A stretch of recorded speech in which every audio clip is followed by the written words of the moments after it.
Okay, we're going to be doing chapter 16 of the Count of Monte Cristo, Abridged for Bantam Classics.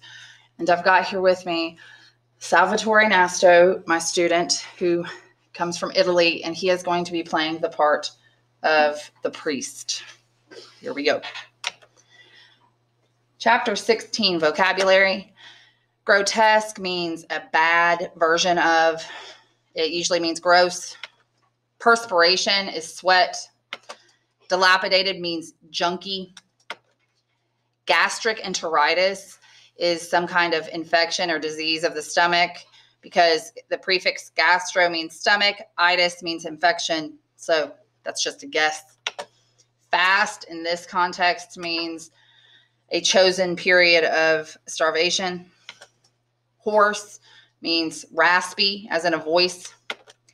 Cassock is a robe worn by a priest. Legacy is something a person leaves behind when they die. Monastery is a place where monks live. A chamberlain is an official that works for the king. A lackey is a servant who works for a person in royalty or a wealthy person, but not necessarily the king.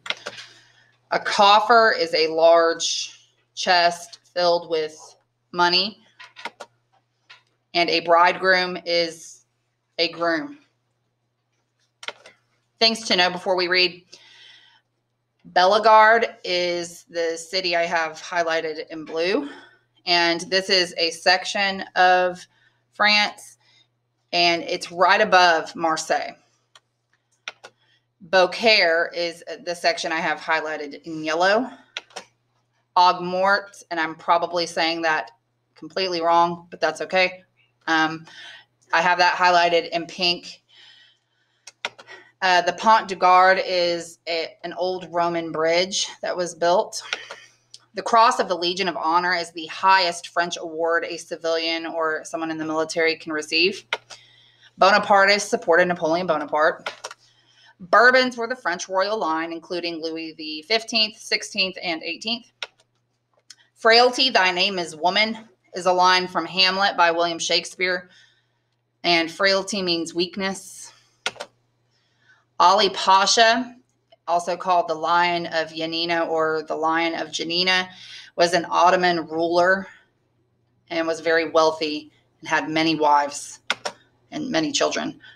And you also need to pay very close attention to the behavior of the priest. So here we go. Chapter 16. Those who have journeyed through the south of France on foot may have noticed halfway between Bellegarde and Beaucaire a small inn, in front of which hangs a sheet of iron bearing a grotesque representation of the Pont de Guard. For the past 7 or 8 years, this inn had been kept by a man and his wife whose only servants were a chambermaid and a stable boy, a staff which was more than sufficient now that the canal between Beaucaire and Aigues-Mortes had taken almost all the traffic off the road on which the inn was situated. The unfortunate innkeeper was none other than Dante's old friend, Gaspard Caderousse. His pale, thin, sickly wife was almost constantly in the grip of a fever which kept her in her bedroom on the second floor, while her husband went about his daily tasks. To her never-ending complaints against their fate, he usually answered only, "Be quiet, it is God's will." One morning, as Caderousse was standing in the doorway of the inn, looking up and down the deserted road with a melancholy air, a horseman appeared in the distance, coming from the direction of Bellegarde. The rider was a priest, dressed in black and wearing a 3-cornered hat despite the fierce heat of the sun. He dismounted before the inn, wiping the perspiration from his forehead with a red cotton handkerchief. Caderousse eagerly came out to meet him. The priest stared at him with peculiar attention for 2 or 3 seconds, then said, in a pronounced Italian accent, "You're Monsieur Caderousse, aren't you?" "Yes, sir," said the innkeeper, surprised. "I'm Gaspard Caderousse, at your service." "Weren't you once a tailor?" "Yes, but that turned out badly. The weather is so hot in Marseille that I wouldn't be surprised if people finally stopped wearing any clothes at all. Speaking of heat, wouldn't you like something to drink?" Yes, bring me a bottle of your best wine and we'll go on with our conversation. When Caderousse returned a few minutes later, he found the priest sitting on a stool with his elbows on the table. Are you alone? Asked the priest, as his host set a glass and a bottle of wine in front of him. Practically alone. My poor wife is always sick, so she can't be of much help to me. Oh, you're married? Said the priest with a certain interest. He cast around him a glance which seemed to estimate the true value of the dilapidated furnishings of the inn. You can see I'm not rich, said Caderousse, sighing, but what can you expect? Being an honest man isn't enough to bring prosperity in this world.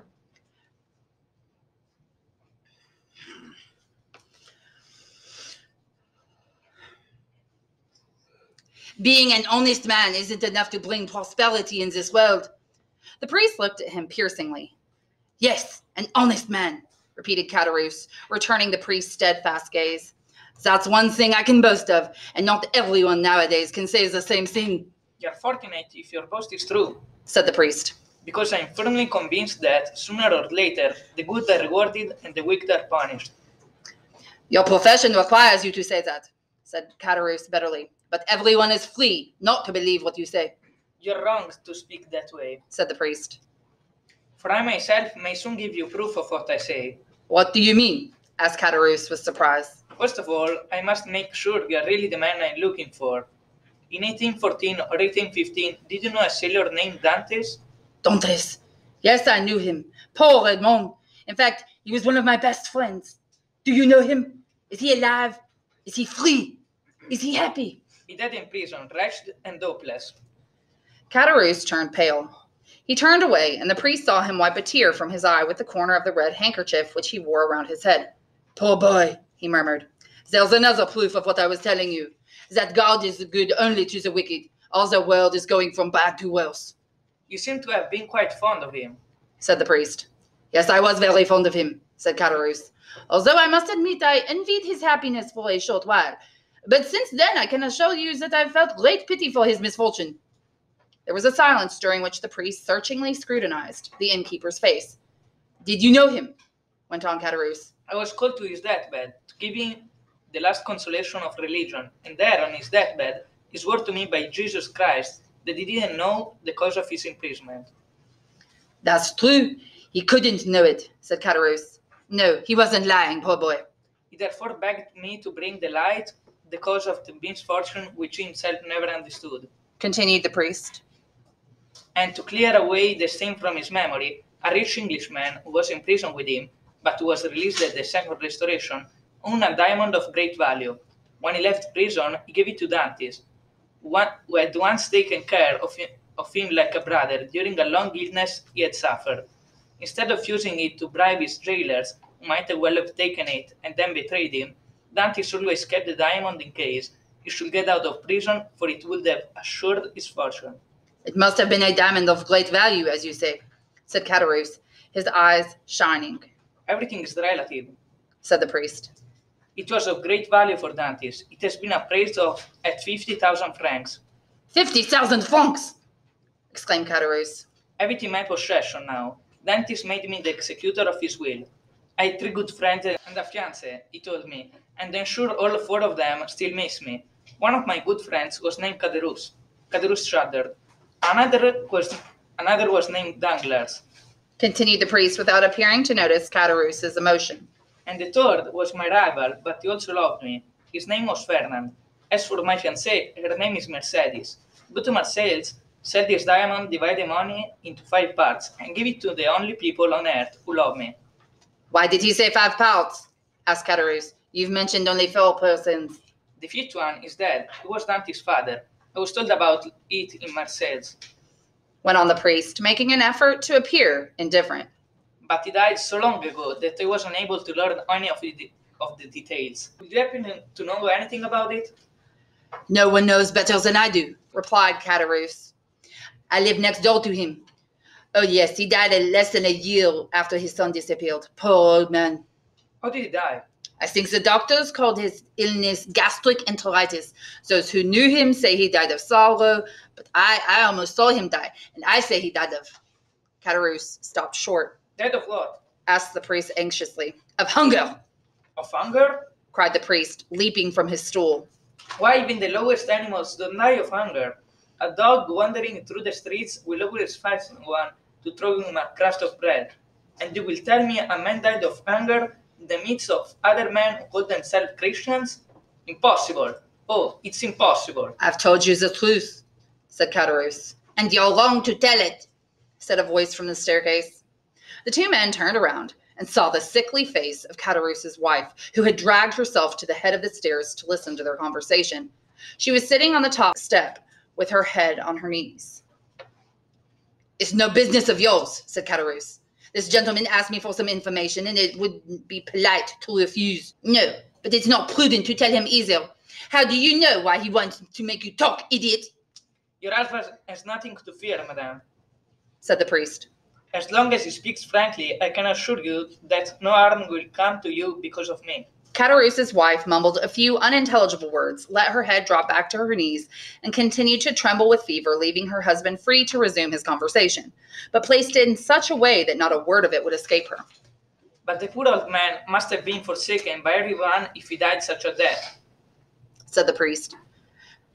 No, Mercedes and Morel did not forsake him, said Caderousse, but the old man took a profound dislike for Fernand. This is the same Fernand, added Caderousse with an ironic smile, that Dantes named as one of his friends. Wasn't he really his friend? Asked the priest.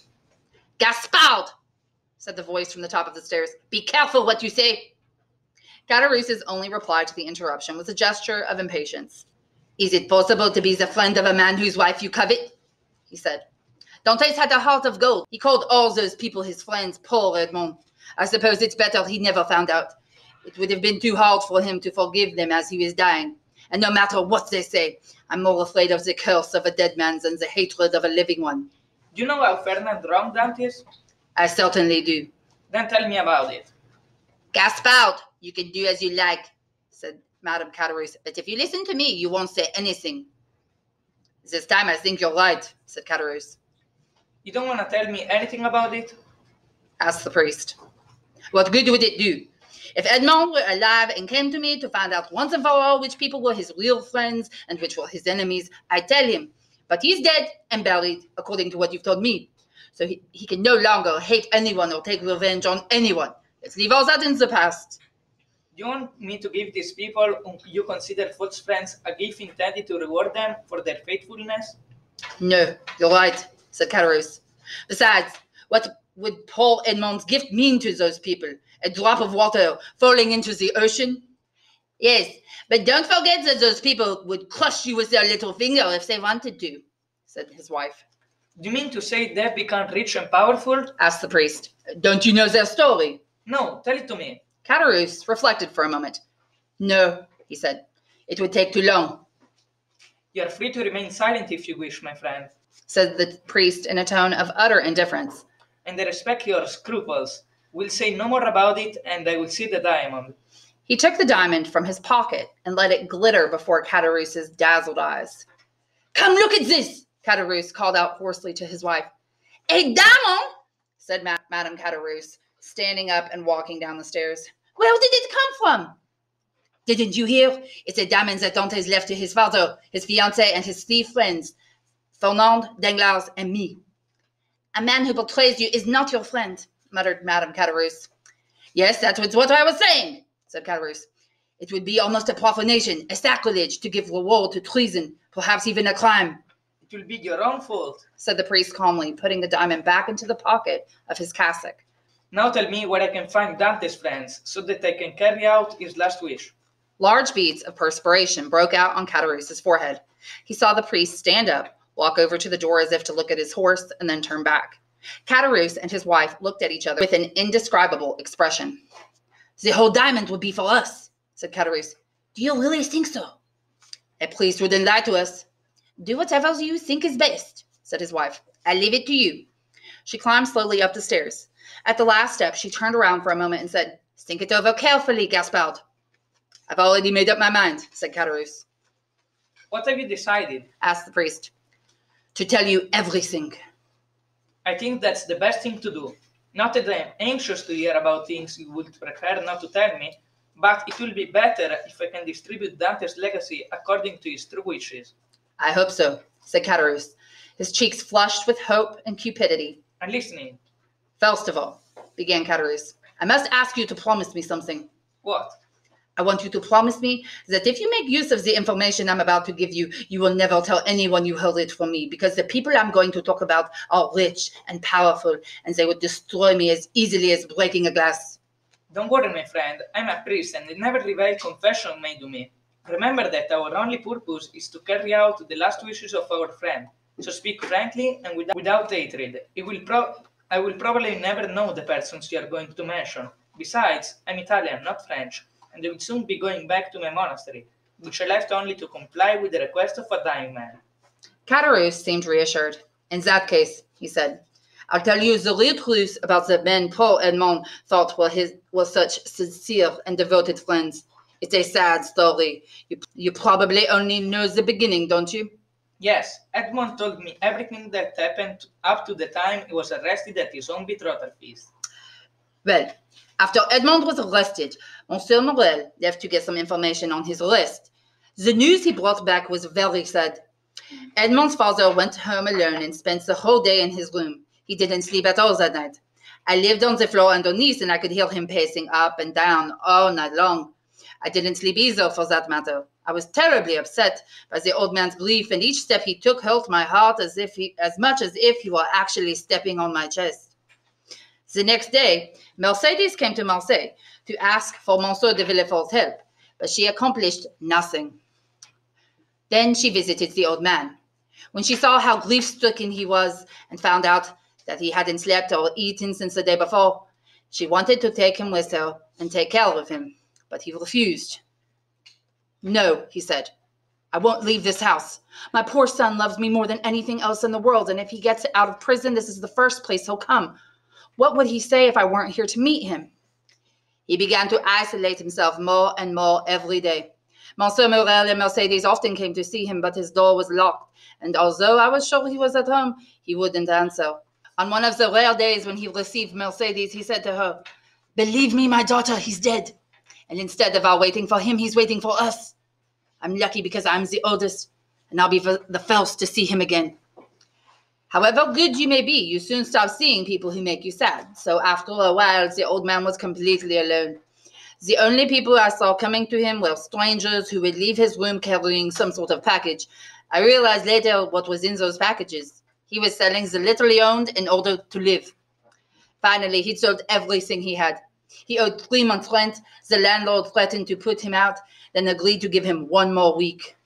I found out about this because the landlord stopped by to see me on his way down. For the first 3 days, I heard him pacing up and down as usual, but on the 4th day, I heard nothing. I went up to see him. His door was locked, but I looked in through the keyhole. He looked so pale and haggard, I thought he must be seriously ill. I sent word to Monsieur Morel and Mercedes. They both came immediately. Monsieur Morel brought a doctor who gave a diagnosis of gastric enteritis and prescribed a fast.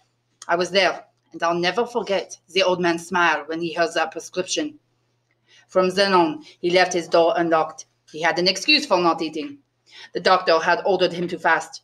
The next time Mercedes saw him, he looked so bad she wanted to take him into her home and take care of him, as she had asked to do at first. Monsieur Morel agreed with her, but the old man refused again. Monsieur Morel left a purse with money on the mantelpiece, but then the old man still wouldn't eat anything. Finally, after 9 days of despair and fasting, he passed away. As he died, he cursed those who were responsible for his misfortune and said to Mercedes, If you see my Edmond, tell him I died blessing him. The priest stood up and paced the floor for a few moments. After a time, he said hoarsely, What a terrible misfortune. And all the more terrible because it didn't come from God, but from men alone.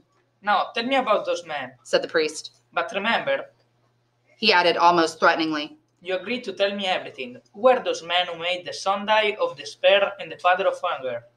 They were 2 men who were jealous of him, one because of love and the other because of ambition, Fernand and Danglars.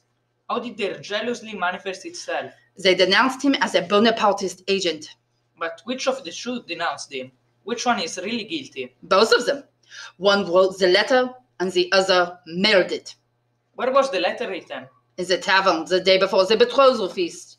But you were there, cried the priest suddenly. Who told you I was there? Asked Caderousse, astonished. The priest realized he had anticipated the story. No one, he said.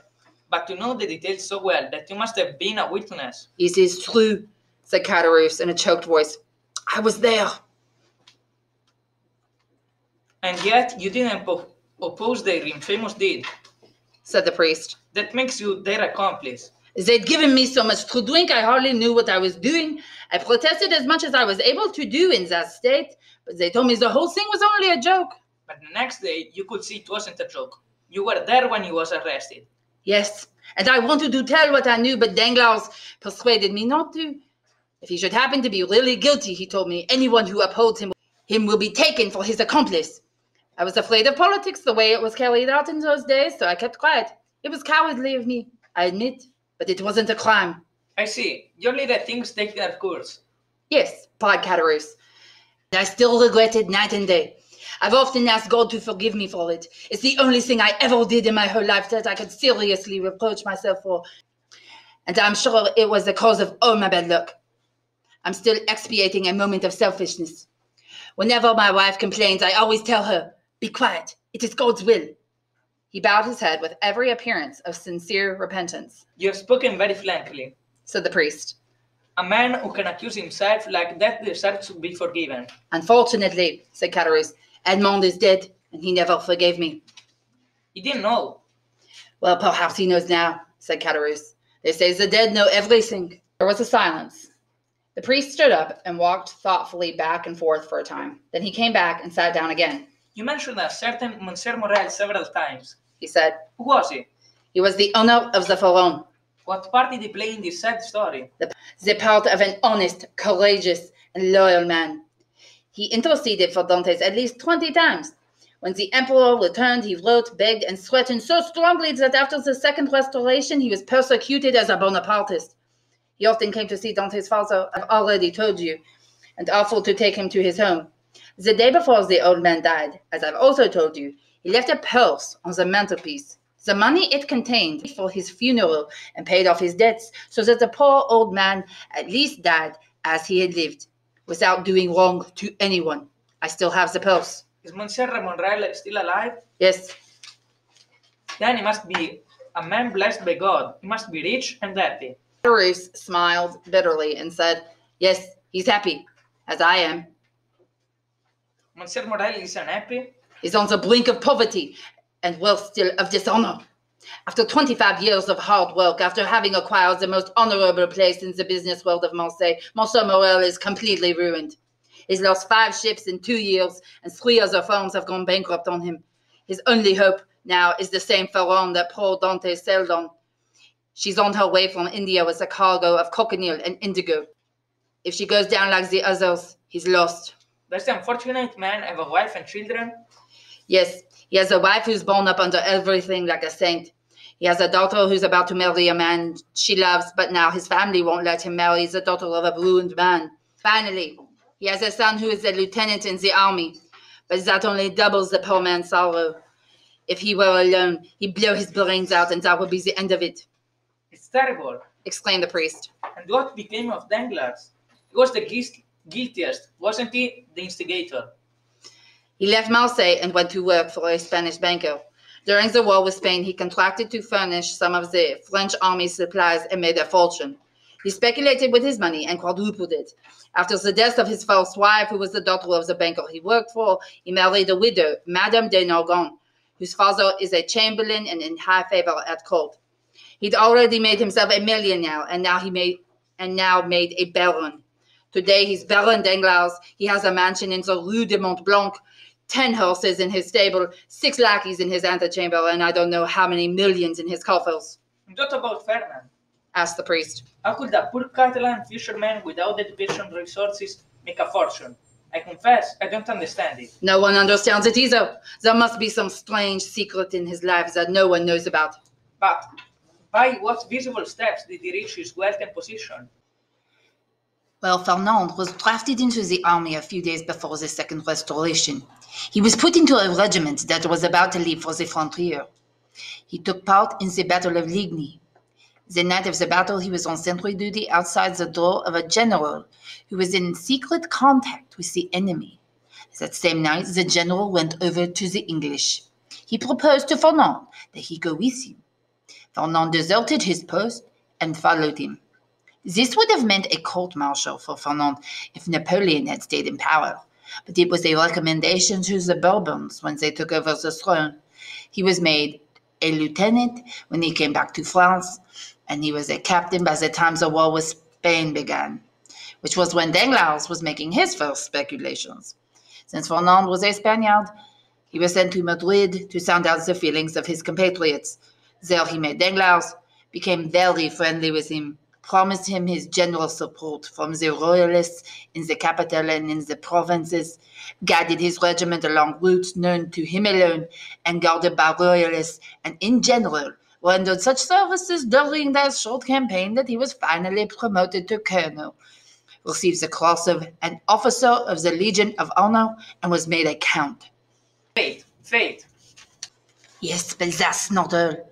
When the war with Spain was over, Fernand's career was threatened by the long peace which seemed likely to reign over Europe. Greece had risen up against Turkey and had just begun her war of independence. All eyes turned toward Athens. It was fashionable to pity and oppose the Greeks. Fernand asked for and obtained permission to serve in Greece without losing his rank in the French army. Sometime later, it was learned that the Count of Morcerf, this was the name he now bore, had entered the service of Ali Pasha with the rank of Instructor General. Ali Pasha was killed, as you know, but before he died, he rewarded Fernand by leaving him a large sum of money. Fernand returned to France, was promoted to Lieutenant General, and today he lives in a magnificent mansion in Paris at 27 Rue de Helder. His mouth to speak, hesitated an instant, then said with an effort, And what about Mercedes? I was told she will disappear. Did she make her fortune too? Muttered the priest. The priest started. Oh, her son, he exclaimed. Mercedes is now one of the greatest ladies in Paris, said Caderousse. At first, she was completely overcome with grief at losing Edmond. I've already told you how she begged Monsieur de Villefort for help and how devoted she was to Edmond's father. In the midst of her despair, she was struck by another misfortune. Fernand left to go into the army. She knew nothing of what he had done to Edmond, and she loved him like a brother. When he left, she was all alone. 3 months went by without a word from either Edmond or Fernand. All she had before her eyes was an old man slowly dying of despair. One night, Fernand walked in wearing his lieutenant's uniform. His absence hadn't been the main cause of her grief, but at least he was a part of her past life which had now returned to her.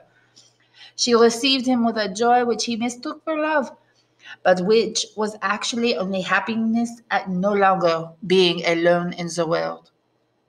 Then Edmond's father died, as I've told you. If he had lived, Mercedes might never have married another man, for he'd have been there to reproach her with her unfaithfulness. Fernand knew that. When he learned of the old man's death, he came back. The first time he hadn't said a word about love to Mercedes. This time he reminded her that he loved her. She asked him for 6 more months to mourn and wait for her Edmond. Well, that made 18 months in all, said the priest with a bitter smile. What more could any lover ask? Then he murmured the words of the English poet. Frankly, the name is woman. 6 months later, went on Caderousse, the wedding took place in the Église des Écus, the same church in which she was to have married Edmond, muttered the priest. The only difference was in the bridegroom. Although Mercedes seemed calm after her marriage, continued Caderousse, it's still true that she fainted once when she passed by the tavern where she had celebrated her betrothal feast. 18 months before was the man she'd have realized she still loved, if she dared look into the depths of her heart. I saw Fernand at that time. He was happier. but he was still worried because he was afraid Edmond might reappear at any moment. Almost immediately after their marriage, he and his wife moved away. The Catalan village held too many dangers and too many memories. Yes, at the time of the war with Spain, I saw her at Perpignan, where Fernand had left her. She was then educating her son. Yes, her son Albert. But how could she educate her son? Asked the priest. It seems to be, Edmond said, she was a simple fisherman's daughter, beautiful but uneducated. Oh, said Caderousse. Did he know his own fiancée so little? If crowns were only for the most beautiful and intelligent heads, Mercedes would be a queen now. As her fortune grew, she grew with it. She learned drawing, she learned music, she learned everything. Between you and me, though, I think she learned all that only to distract herself. I think she put all those things in her head in order to forget what was in her heart. She's rich, she's a countess, and yet... What? Yet I'm sure she's not happy. What makes you think so? Well, when my own misfortune began to be too unbearable, I thought perhaps my old friends might help me in some way. I went to see Danglars, but he wouldn't even receive me. Fernand had one of his servants bring me 100 francs. So you didn't see either one of them? No, but Madame de Morcerf saw me. As I was leaving, a purse fell at my feet. It contained 25 louis. I looked up quickly and saw Mercedes closing the shutters. And what about Monsieur de Villefort? Asked the priest. Oh, he wasn't my friend. I didn't even know him, so I didn't ask him for anything. But don't you know what became of him and what part he played in Edmond's misfortune? No, I only know that the time after he had Edmond arrested, he married Mademoiselle de Saint-Méran and left Marseille. No doubt fortune smiled on him like the others. No doubt he's rich like Danglars and covered with honors like Fernand. I alone have remained poor, miserable, and forgotten by God. You're mistaken, my friend, said the priest. God may seem to forget sometimes when his justice is inactive, but he always remembers sooner or later. And here is the proof. So saying, he took the diamond from his pocket and handed it to Caderousse. Take this, my friend, he said. It's yours. What? For me alone? Cried Caderousse. You're not mocking me, are you? This diamond was to be divided among Edmond's friends, but he had only one friend. Take it and sell it. It's worth 50,000 francs, as I told you, and I hope that it will be enough to put an end to your poverty. Take it, but in exchange... Caderousse, who was already touching the diamond, drew back his hand. The priest smiled. In exchange... He continued. Give me the red silk purse that Monsieur Morel left on old Dante's mantelpiece. You told me you still had it, didn't you? Caderousse, more and more astonished, went over to a large oaken cupboard, opened it, and took out a faded red silk purse. The priest took it and gave Caderousse the diamond. Then, amid Caderousse's effusive declarations of gratitude, he walked out, mounted his horse, bade Caderousse farewell, and rode off in the same direction from which he had come. When Caderousse turned around, he saw his wife standing behind him, paler than ever. Well, she said, it's what I heard true. What, that he gave us the whole diamond? Said Caderousse, almost mad with joy. Yes, there's nothing truer. Here it is. His wife looked at it for a moment, then said in a dull voice, what if it were only an imitation diamond? Caderousse reeled. Imitation, he murmured. Why should he have given me an imitation diamond? To learn your secret without paying for it, you idiot. Caderousse was dazed by the weight of this supposition. Oh, he said after a silence, taking his hat and placing it over the red handkerchief he wore around his head. We'll find out about that. How? There's a fair at Beaucaire, and there are jewelers from Paris there now. I'm going to show the diamond to them. Take care of the inn. I'll be back in 2 hours. He rushed out the door and began to run down the road. 50,000 francs, said Madame Caderousse to herself. It's a lot of money, but it's not a fortune.